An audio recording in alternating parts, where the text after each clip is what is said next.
Bienvenue à tous à notre podcast à livre ouvert. Cette semaine, on va se plonger dans les yeux de Mona, de Thomas Schless. Ah oui! Un livre qui nous emmène dans l'histoire touchante d'une jeune fille nommée Mona, confrontée à une possible perte de vision, et de son grand-père Henri, qui lui couvre les portes du monde fascinant de l'art pour l'aider à faire face à cette épreuve. C'est ça, Prêt pour ce voyage? absolument. Ce qui est vraiment captivant dans les yeux de Mona, c'est la façon dont chaque chapitre nous transporte au cœur d'une œuvre d'art. On les découvre à travers le regard innocent de Mona et les explications éclairées d'Henri qui deviennent une véritable leçon de vie pour la jeune fille. Exactement. C'est comme si on avait un guide touristique personnalisé du Louvre bien. Mona et Henri, chaque semaine, s'offrent une nouvelle rencontre artistique. Oui. Ce projet imaginé par Henri prend une dimension encore plus forte quand on comprend que Mona pourrait perdre la vue. Oui, l'art devient alors bien plus qu'une simple distraction. C'est une façon pour Mona de s'accrocher au monde, de le comprendre, de l'appréhender avec une intensité nouvelle. Et le lien entre Mona et son grand-père, un ancien reporter de guerre marqué par une cicatrice au visage, ajoute une dimension encore plus émouvante à cette histoire. Mhm. On sent une vraie complicité entre eux. Tout à fait. Henri, à travers ce projet, transmet à Mona bien plus que sa passion pour l'art. Il lui offre des clés pour affronter ses peurs, pour trouver la beauté et le sens, même dans les moments difficiles. Alors, on commence notre exploration avec la première partie du livre. On plonge directement dans l'univers de Mona et Henri. Allons-y. Dès les premières pages, on est touché par la relation fusionnelle qui unit Mona et Henri. Oui. On sent que l'art a toujours occupé une place importante dans la vie de ce dernier. Oui, c'est palpable. Pour Henri, l'art n'est pas une simple contemplation esthétique. Non. C'est une façon de décrypter le monde, de lui donner un sens, Ouais. de trouver un langage universel qui transcende les mots. Et c'est ce langage qu'il va tenter de transmettre à Mona, confronté à la possibilité d'un avenir sans image. Oui. Un défi de taille. Et c'est là que naît l'idée de ces visites hebdomadaires au Louvre. Ah oui? Un rendez-vous précieux, un moment de partage intense autour des plus grands chefs-d'œuvre. Quelle belle initiative! Et pour cette première rencontre, Henri a choisi de confronter Mona à une figure incontournable, la Joconde. Oui. Pas facile de rendre accessible un tableau aussi mythique à une enfant. C'est là que la pédagogie et la sensibilité d'Henri entrent en jeu. Il décortique l'œuvre avec des mots simples, il tisse des liens avec l'histoire, il éveille la curiosité de Mona. On découvre à travers leurs échanges la Joconde sous un nouveau jour. Son histoire tumultueuse s'envole en 1911. Tous ces mystères qui nourrissent sa légende. Henri ne se contente pas d'une simple description technique. Non. Il donne vie au tableau, le replace dans son contexte historique, dévoile ses secrets. Oui. On comprend pourquoi ce tableau fascine toujours autant, même des siècles après sa création. Et Mona, face à cette icône, comment réagit-elle? On imagine qu'elle a dû être impressionnée. Au début, elle est surtout déçue. Ah bon? Elle s'attendait à un tableau grandiose, éblouissant, et Oui. la réalité est puste, intimiste. Ah oui, c'est vrai. On a tous en tête la reproduction de la Joconde, souvent idéalisée. Se retrouver face à l'original, si petit, si discret, peut être déroutant. Exactement. Mais Henri, avec beaucoup de patience, va guider Mona, l'aider à regarder au-delà de ses attentes, à se laisser captiver par la subtilité du regard, le sfumato de Léonard de Vinci. Petit à petit, Mona se laisse prendre au jeu. Oui.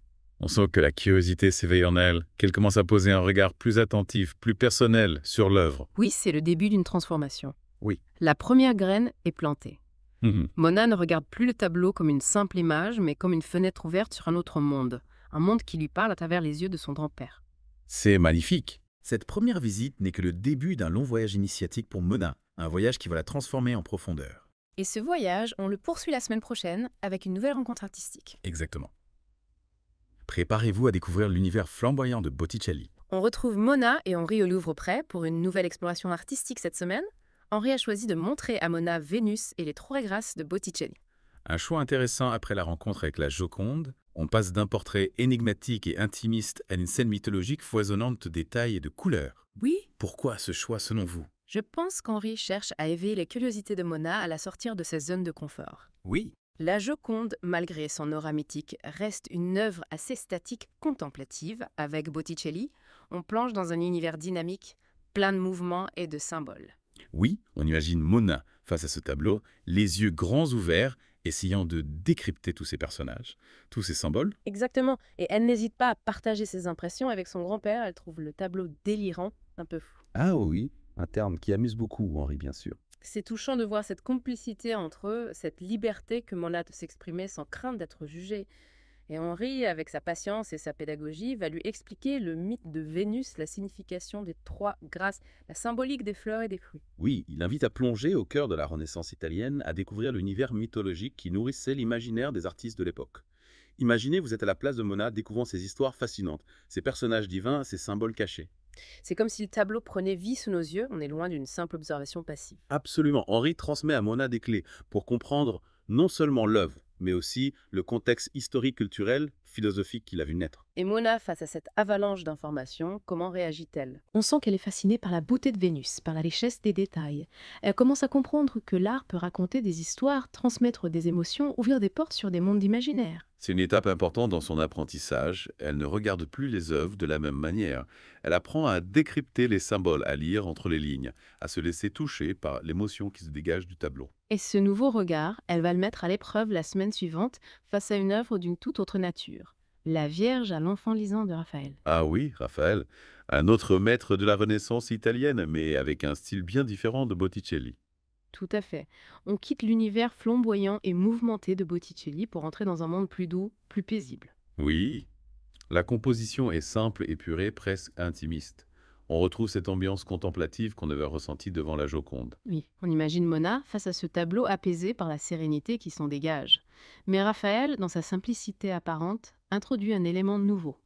La préfiguration de la mort du Christ. C'est un détail subtil, mais ne va pas échapper à Mona le petit Jésus en cherchant à s'emparer du livre, semble aller au-devant de son destin, un destin tragique que sa mère, la Vierge Marie, semble déjà connaître. On imagine Mona face à ce tableau interrogatif. Comment peut-on sourire face à la mort, face à la souffrance? C'est une question qui la bouleverse. Et c'est là qu'Henri, avec beaucoup de délicatesse, va lui parler de la notion de détachement. Le détachement, pas évident à comprendre pour un enfant, non. C'est un concept complexe en effet. Mais Henri, à travers l'exemple de Raphaël, va essayer de lui expliquer que le détachement n'est pas synonyme de froideur ou d'indifférence. C'est plutôt la capacité à ne pas se laisser submerger par les émotions, à garder une certaine distance pour mieux les appréhender.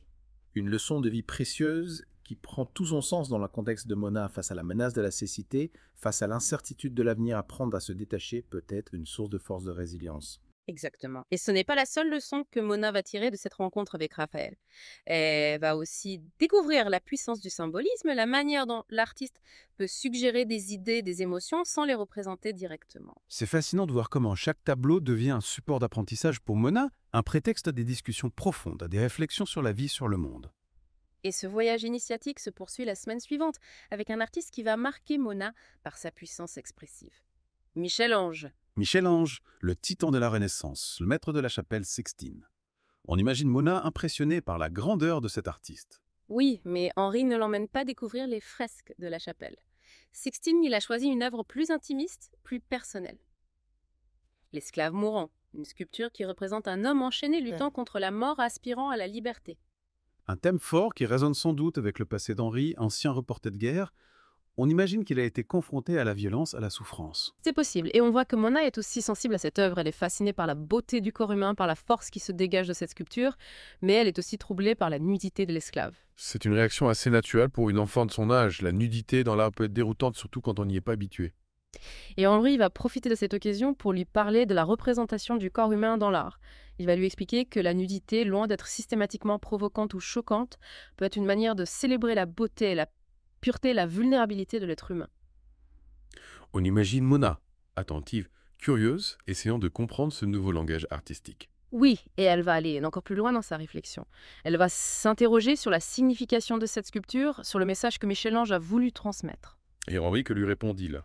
Il lui parle de la philosophie de Michel-Ange du néoplatonisme, cette doctrine qui voit dans le monde matériel, dans le corps humain, une prison dont l'âme doit se libérer pour atteindre le monde spirituel. Pas facile à comprendre pour une enfant, tout ça. Oui, c'est vrai, mais Henri, avec des mots simples, des images, des exemples concrets, va essayer de rendre ces concepts accessibles à Mona. Et Mona, Petit à petit, intègre ces nouvelles connaissances, elle enrichit sa vision du monde, son regard sur l'art. Exactement, elle n'est plus une simple spectatrice. Elle apprend à décrypter les œuvres, à les interpréter, à les relier à un contexte historique, philosophique, artistique. C'est magnifique. Chaque rencontre artistique est une nouvelle étape dans son apprentissage, un pas de plus vers la compréhension du monde de l'art d'elle-même. Et ce voyage initiatique se poursuit la semaine suivante avec un artiste qui va plonger Mona dans un univers plus sombre, plus mystérieux, Rembrandt. Rembrandt, le maître du clair-obscur, le peintre des âmes, un choix audacieux après la grandeur monumentale de Michel-Ange. Oui, on passe d'un univers lumineux presque divin à un monde plus intimiste, plus humain, marqué par la lumière. Et l'ombre Henri a choisi de montrer à Mona un autoportrait de Rembrandt, un portrait qui ne va pas la laisser indifférente. Pourquoi ce choix selon vous? Je pense qu'Henri est touché par la puissance expressive de ce portrait. Rembrandt, avec sa grosse cicatrice au visage, se montre tel qu'il est, sans phare, sans artifice. Il dévoile sa vulnérabilité, sa force intérieure. Un message fort pour Mona, qui se bat contre ses propres pairs.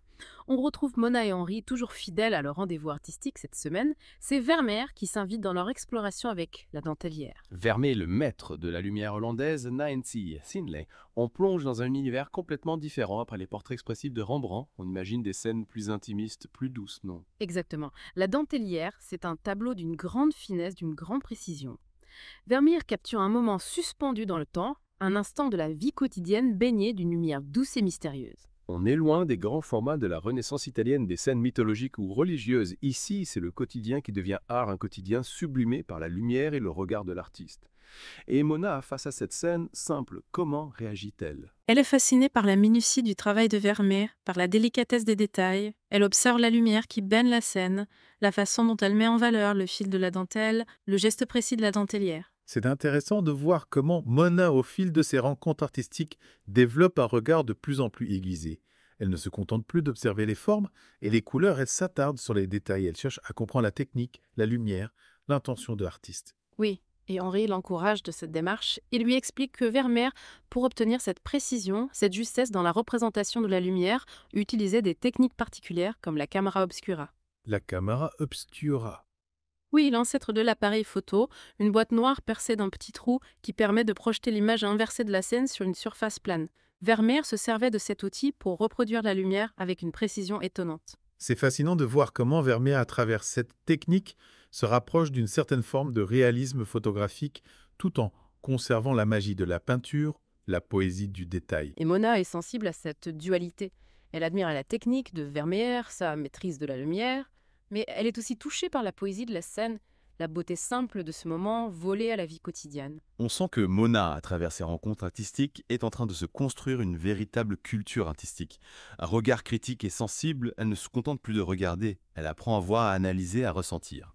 Et ce voyage initiatique se poursuit semaine après la lumière hollandaise de Vermeer-Henri, emmène Mona à la découverte de Poussin, figure majeure du classicisme français. Poussant à un autre univers, une autre époque, on imagine des scènes mythologiques, des paysages grandioses, non? Mais pour cette rencontre, a choisi une œuvre plus énigmatique, plus troublante. Les bergers d'Arcadie, un tableau qui représente des bergers découvrant un tombeau antique symbole de la mort et de la fuite du temps. Un choix audacieux, surtout quand on sait que Mona est confrontée à sa propre finitude, à la possibilité de perdre la vue. Pourquoi ce choix selon vous? Je pense qu'Henri, à travers cette œuvre, veut aborder avec Mona des questions existentielles, des questions qui la touchent personnellement, la mort, la fuite du temps, la fragilité de l'existence, ce sont des thèmes difficiles. Mais Henri, avec sa sensibilité et sa pédagogie, va les aborder avec délicatesse en s'appuyant sur la force du tableau. Oui, on imagine Mona face à ce tombeau antique interrogatif pensive. La célèbre inscription « Et in Arcadia ego », moi aussi j'ai vécu en Arcadie, résonne avec ses propres angoisses, avec la menace qui pèse sur son avenir. Exactement. Et Henri, sans minimiser la gravité du sujet, va essayer d'apporter un éclairage différent. Il va lui expliquer que la mort fait partie de la vie, qu'elle est inévitable, mais qu'elle ne doit pas nous empêcher de vivre pleinement le moment présent. C'est une leçon de sagesse essentielle. Une leçon que l'art, à travers la puissance symbolique de ce tableau, permet de transmettre avec une force inouïe. Oui, et Henri va aller plus loin, il va expliquer à Mona les différentes interprétations de l'inscription. Et in Arcadia ego, certains y voient une simple constatation de la mort, tandis que d'autres y voient une invitation à profiter de la vie, car la mort nous attend tous. C'est fascinant de voir comment une œuvre d'art peut ouvrir un dialogue, un débat des réflexions multiples. Mona, face à ce tableau, n'est pas passive. Elle est invitée à réfléchir, à interpréter, à se forger sa propre opinion. Et c'est là toute la force de l'art, selon Henry. Il ne s'agit pas de donner des réponses toutes faites, mais d'ouvrir des portes, de poser des questions, de stimuler la réflexion, l'imagination. Et Mona, face à cette invitation, comment réagit-elle la forêt? Elle est marquée par la sérénité du tableau, par la grandeur des personnages. Elle comprend que la mort n'est pas forcément synonyme de tristesse, qu'elle peut aussi être source de beauté, de réflexion, d'acceptation. C'est une leçon de philosophie, une leçon de vie transmise à travers un chef-d'œuvre du classicisme français. On est loin des coups magistraux des explications théoriques. C'est par l'émotion, par la contemplation, par le dialogue que Mona accède à ses réflexions profondes. Et ce voyage initiatique se poursuit semaine après semaine à travers les siècles et les styles. Chaque rencontre artistique est une nouvelle découverte, une nouvelle étape dans la construction du regard de Mona, de sa personnalité, de sa façon d'appréhender le monde. Et au fil de ces rencontres, Mona grandit, elle s'affirme, elle devient plus curieuse, plus sensible, plus forte. L'art devient pour elle bien plus qu'une simple distraction. Il devient un refuge, une source de force, un langage universel qui lui permet de communiquer, de comprendre, de s'épanouir. Exactement. Et ce voyage artistique, au-delà de la découverte des chefs-d'œuvre, nous permet de découvrir Mona, son évolution, sa résilience face à l'adversité. On est touché par sa sensibilité, sa soif d'apprendre sa force intérieure. Les yeux de Mona, c'est bien plus qu'un roman sur l'art. C'est une histoire touchante, bouleversante, qui nous rappelle le pouvoir de l'art, sa capacité à nous transformer, à nous aider à grandir, à trouver la beauté et le sens, même dans les moments les plus difficiles. Merci de nous avoir guidés dans cette exploration passionnante. Merci à vous de m'avoir accompagné dans ce podcast à livre ouvert. J'espère que cette plongée dans les yeux de Mona vous a donné envie de découvrir ce livre magnifique et de vous laisser vous aussi toucher par la magie de l'art.